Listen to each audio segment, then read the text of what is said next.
Good morning. Let's finish up Mummies in the Morning. Chapter 5. The Ghost Queen. A ghost, Annie whispered. But Jack could only stare in horror.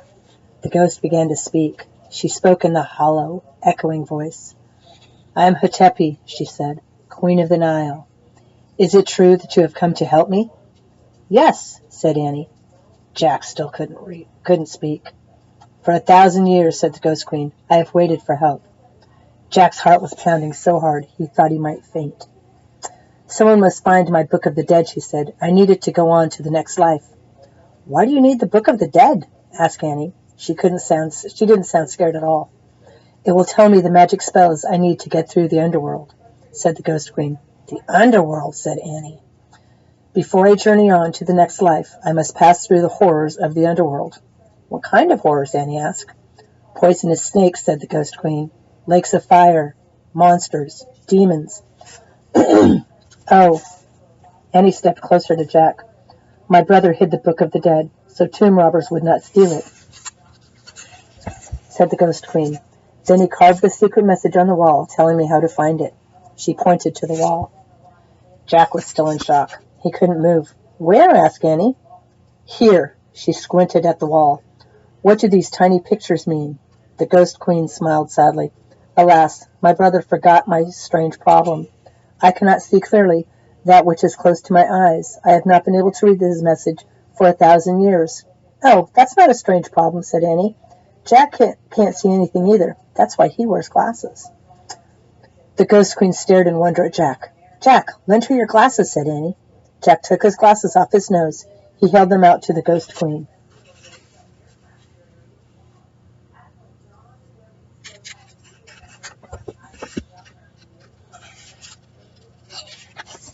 She backed away from here.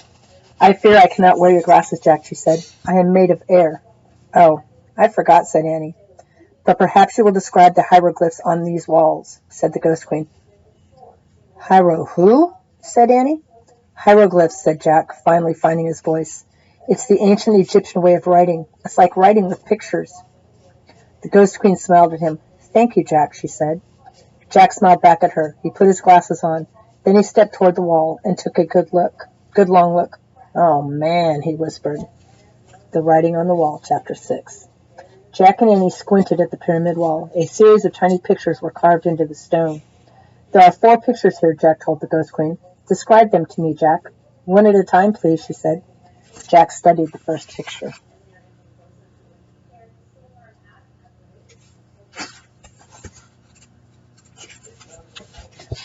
Okay, he said. The first one is like this. He made a zigzag in the air with his finger.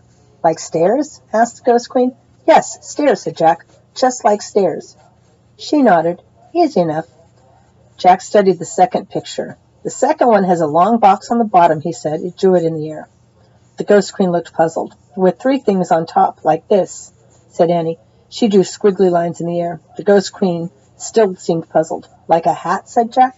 Hat? Said the Ghost Queen. No, more like a boat, said Annie. Boat? Said the Ghost Queen.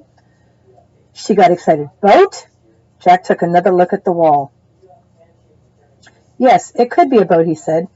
The Ghost Queen seemed very happy. She smiled. Yes, of course, she said. Jack and Annie studied the next picture. The third one is like a thing that holds flowers, said Annie.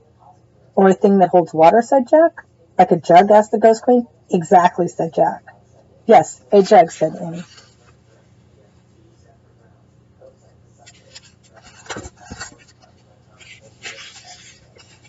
Jack and Annie studied the last picture. And the last one looks like a pole that droops, said Annie. Like a curved stick, said Jack, but one side is shorter than the other. The Ghost Queen looked puzzled. Wait, said Jack, I'll draw it in my notebook. Big, so you can see it. Jack put down the scepter and got out his pencil. He drew the hieroglyph. A folded cloth, said the Ghost Queen. Well, not really, said Jack. He studied his drawing. But that is the hieroglyph for a folded cloth, said the Ghost Queen. Well, okay, said Jack.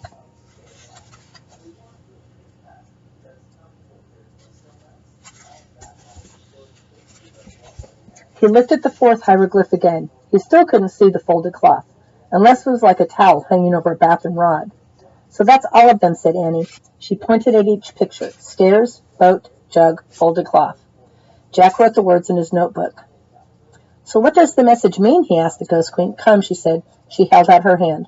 Come to my burial chambers. And she floated away. Chapter 7. The Scroll. Jack put the scepter and his notebook and pencil into his pack. He and Annie followed the Ghost Queen, deeper into the pyramid, until they came to some stairs. The stairs, said Jack and Annie. The Ghost Queen floated up the stairs. Jack and Annie followed. The Ghost Queen floated right through a wooden door. Jack and Annie pushed on the door. It opened slowly. They stepped into a cold, drafty room. The Ghost Queen was nowhere in sight. Dim torchlight lit the huge room. It had a very high ceiling. On one side was a pile of tables, chairs, and musical instruments. On the other side of the room was a small wooden boat. The boat, said Jack. What's it doing inside Queen Hutepi's pyramid? Asked Annie. Maybe it's supposed to carry her to the next life, said Jack. He and Annie went over to the boat. They looked inside it. The boat was filled with many things. Gold plates, painted cups, jeweled goblets, woven baskets, jewelry with blue stones, small wooden statues. Look, said Jack. He reached into the boat and lifted out a clay jug. The jug, said Annie. Jack looked inside the jug. Something's in here, he said. What is it? Asked Annie. Jack felt down inside the jug. Feels like a big napkin, he said. The folded cloth, said Annie. Jack reached into the jug and pulled out the folded cloth. It was wrapped around an ancient-looking scroll. Jack slowly unrolled the scroll. It was covered with wonderful hieroglyphs. The Book of the Dead, whispered Annie. We found it. We found her book. Oh, man. Jack traced his finger over the scroll. It felt like very old paper. Queen Hutepi, called Annie. We have it. We found your Book of the Dead. Silence. Queen Hutepi.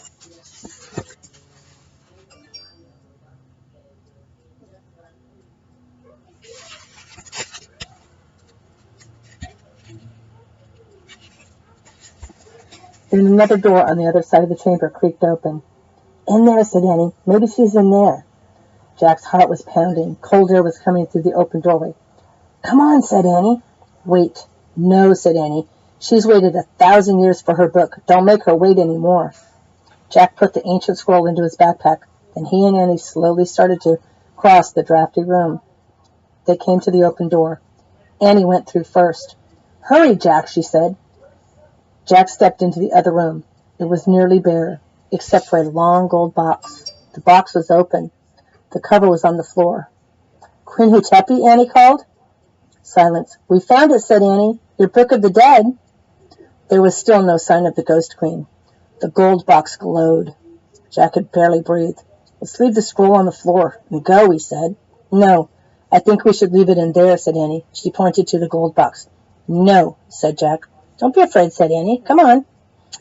Annie took Jack by the arm. They walked together across the room to the glowing gold box. They stopped in front of the box, and they peered inside. The Mummy, Chapter 8. A real mummy. Bandages were still wrapped around the bald skull. But most of the bandages had come off the face. It was Hutepi, Queen of the Nile. Her broken teeth were showing, her little wrinkled ears, her squashed nose, her withered flesh, her hollow eye sockets. Plus the rotting bandages on her body were coming off. You could see bones. Oh, gross, cried Annie. Let's go. No, said Jack. It's interesting. Forget it, said Annie. She started out of the room. Wait, Annie. Come on, Jack. Hurry, she cried. She was standing by the door. Jack pulled out the Egypt book and flipped to a picture of a mummy. He read aloud. Ancient Egyptians tried to protect the body so it would last forever. First it was dried out with salt. Ugh, stop, said Annie. Listen, said Jack. He kept reading. Next it was covered with oil. Then it was wrapped tightly in bandages. The brain was removed by... Yeah, stop, cried Annie. Goodbye. She dashed out of the room.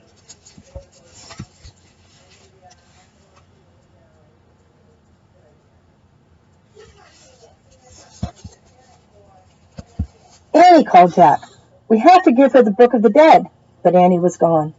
Jack reached into his pack. He pulled out the scroll and the scepter. He put them next to the mummy's skull. Was it just his imagination? Or did a deep sigh seem to shudder throughout the room? Did the mummy's face grow calmer? Jack held his breath as he backed away. Out of the mummy room, out of the boat room, down the stairs. The bottom of the stairs, he heaved his own sigh, a sigh of relief. He looked down the hallway. It was empty. "Hey, where are you?" he said. No answer. Where in the world was Annie? Jack started down the hallway. "Annie!" he called. Had she run out of the pyramid? Was she already outside? "Annie! Help, Jack!" came a cry. The voice sounded far away. It was Annie. Where was she? "Help, Jack! Annie!" Jack started to run along the shadowy hallway. "Help, Jack!" Her voice seemed fainter. Jack stopped. He was running away from her voice. "Annie!" he called. He went back toward the burial chambers. "Jack!" There, her voice was louder. "Jack!" Even louder. Jack climbed the stairs. He went back into the boat room. He looked around the room, at the furniture, the musical instruments, the boat. Then he saw it, another door. Right next to the door he had just come through. The other door was open. Jack dashed through it. He found himself at the top of some stairs. They were just like the stairs in the other hallway. He went down into the hallway. It was lit by torches on the wall. It was just like the other hallway. "Annie!" he called. "Jack! Annie! Jack!" She was running through the hallway toward him. She crashed into him. "I was lost," she cried. "I think this is one of those false passages. Built to fool the tomb robbers," said Jack. "A false passage?" said Annie, panting. "Yeah, it looks just like the right hallway," said Jack. "We have to go back into the boat room and out the right door." Just then they heard a creaking noise. Jack and Annie turned around. They looked up the stairs. Then they watched in horror as the door slowly creaked shut. A deep sound rumbled in the distance, and all the torches went out. Chapter 9. Follow the leader. It was pitch dark. "What happened?" asked Annie. "I don't know. Something weird," said Jack. "We have to get out of here, fast. Push against the door." "Good idea," said Annie in a small voice. They felt their way through the darkness to the top of the stairs. "Don't worry, everything's going to be okay," said Jack. He was trying to stay calm. "Of course," said Annie. They leaned against the wooden door and pushed. It wouldn't budge. They pushed harder. No use. Jack took a deep breath. It was getting harder to breathe and harder to stay calm. "What can we do?" asked Annie. Just rest a moment," said Jack, panting. His heart was pounding as he tried to see through the darkness. "Maybe we should start down the hall," he said. "Maybe we'll eventually come to an exit?" He wasn't sure about that, but they had no choice. "Come on," he said. "Feel the wall." Jack felt the stone wall as he climbed slowly down the stairs. Annie followed. Jack started down the dark hallway. It was impossible to see anything, but he kept going, taking one step at a time, moving his hands along the wall. He went around a corner. He went around another corner. He came to some stairs. He went up. There was a door. He pushed against it. Annie pushed too. This door wouldn't budge either. Was this the same door they had started at? It was no use. They were trapped. Annie took his hand in the dark. She squeezed it. They stood together at the top of the stairs, listening to the silence. "Meow." "Oh, man," Jack whispered. "He's back," said Annie. "Meow." "Follow him," cried Jack. "He's going away from us." They started down the dark hallway, following the cat's meow. Hands against the wall, Jack and Annie stumbled through the darkness. "Meow."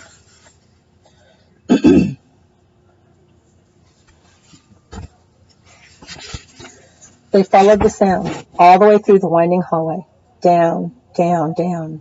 Around one corner, then another, and another. Finally, they saw a light at the end of the tunnel. They rushed forward, out into the bright sunlight. "Yay!" Annie shouted. But Jack was thinking. "Annie," he said, "how did we get out of the false passage?" "The cat," said Annie. "But how could the cat do it?" asked Jack. "Magic," said Annie. Jack frowned. "But look," said Annie. She pointed. The cat was bounding away over the sand. "Thank you," called Annie. "Thanks," Jack shouted at the cat. His black tail waved. Then he disappeared in the shimmering waves of heat.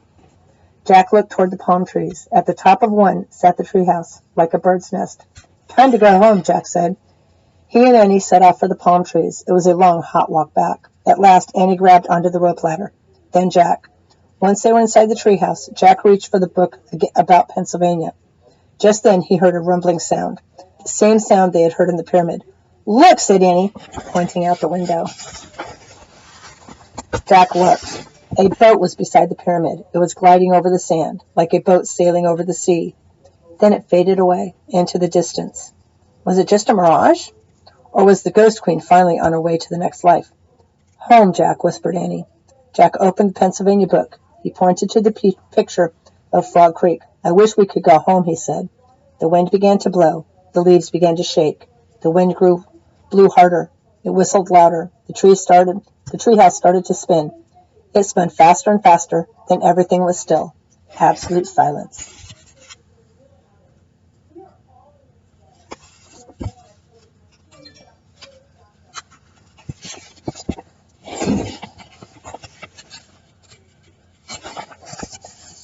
Chapter 10. Another clue. Late morning sunlight shone through the treehouse window. Shadows danced on the walls and ceiling. Jack took a deep breath.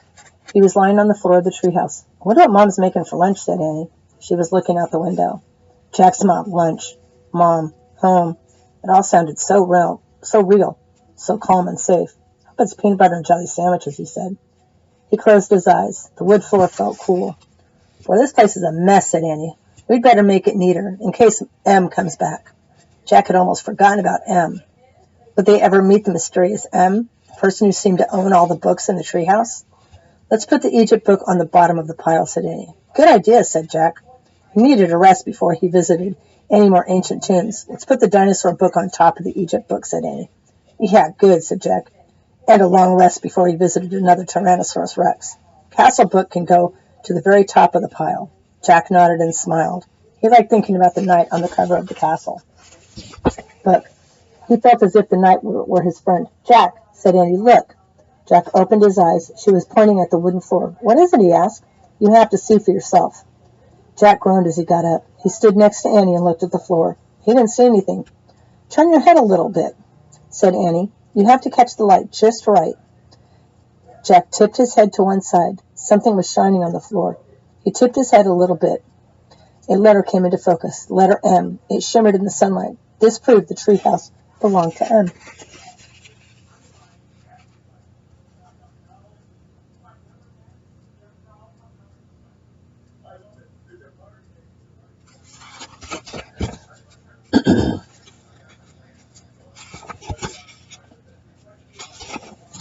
Absolutely for sure. No question, no doubt about it. Jack touched the M with his finger. His skin tingled. Just then the leaves trembled. The wind picked up. "Let's go down now," he said. Jack grabbed his backpack. Then he and Annie climbed down the ladder. As they stood on the ground below the treehouse, Jack heard a sound in the bushes. "Who's there?" he called. The woods grew still. "Going to bring the medallion back soon," Jack said loudly. "And the bookmark, too. Both of them. Tomorrow." "Who are you talking to?" asked Annie. "I feel like Emma's nearby," Jack whispered. Annie's eyes grew wide. "Should we look for him?" But just then their mother's voice came from the distance. "Jack! Annie!" Jack and Annie looked around at the trees. Then they looked at each other. "Tomorrow," they said together. And they took off, running out of the woods. They ran down their street. They ran across their yard. They ran into their house. They ran into their kitchen. They ran right into their mom. She was making peanut butter and jelly sandwiches.